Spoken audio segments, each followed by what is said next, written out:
Moving forward now with a lawsuit against the Washington City paper. The suit filed late Wednesday claims that the paper made 4 misstatements in a November cover story.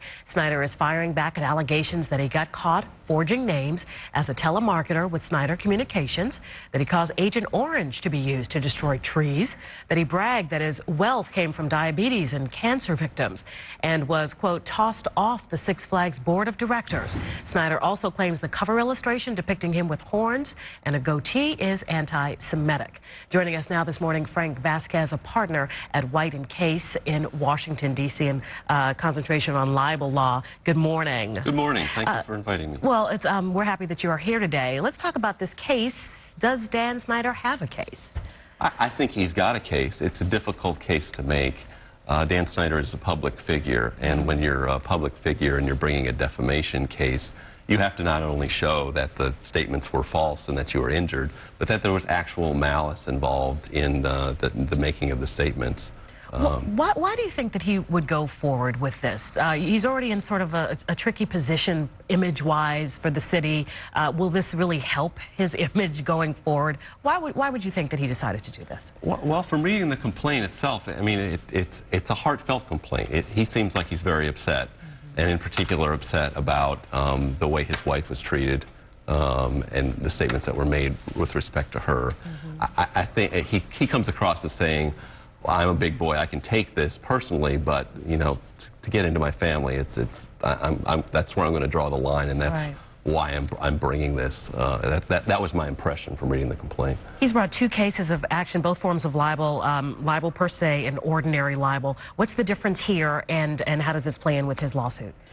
For a libel per se claim, there are certain types of statements made about people that, if they're false, are considered to be damage per se. Statements that they have a loathsome disease, or they have a venereal disease, or that they've committed some kind of what you call a crime of moral turpitude, something involving fraud or forgery. Like the forgery. Yes, those sorts of things are assumed by the law to be injurious to your reputation. And so, if you can prove that a statement like that was made and it was false, and in this case with actual malice, you can then go to the damage stage directly. With the ordinary libel case, you not only have to show that the statement damaged, that the statement was false, but that it damaged your reputation in a way that you have to prove what your reputation was, how the statement damaged your reputation, and it becomes a more difficult issue to prove. And I think that's why he's focused in particular on those 4 statements that you mentioned as evidence of per se libel. So what happens then? Does he have to prove that those statements are false moving forward? If they are false, I mean, does he have a case then? That is part of the proof that the principal factual issue in these kinds of cases is whether the statements were true or false, and truth is a defense.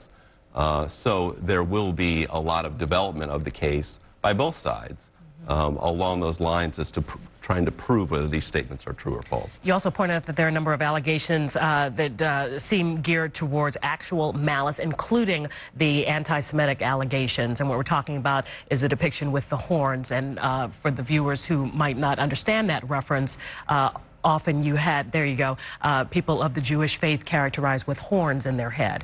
So this might be a point of pain for a population looking at this and saying that this is out of bounds here. What do you think about this? I think his lawyers recognize that he is a public figure. They stated in the first paragraph of the complaint, and so that they needed to put something in here about the actual malice. And the things they came up with were the picture, the allegation that this was anti-Semitic, and they also have a lot of statements about that the parent company of the city paper is in direct competition with Dan Snyder's Red Zone companies, which they say is evidence that they have an actual intent to harm them as a competitor in the marketplace. All of these things together, I think, are geared towards getting towards that actual malice claim. Frank Vasquez specializes in libel law. He's a partner with White & Case here in the district. Thank you. Thank you.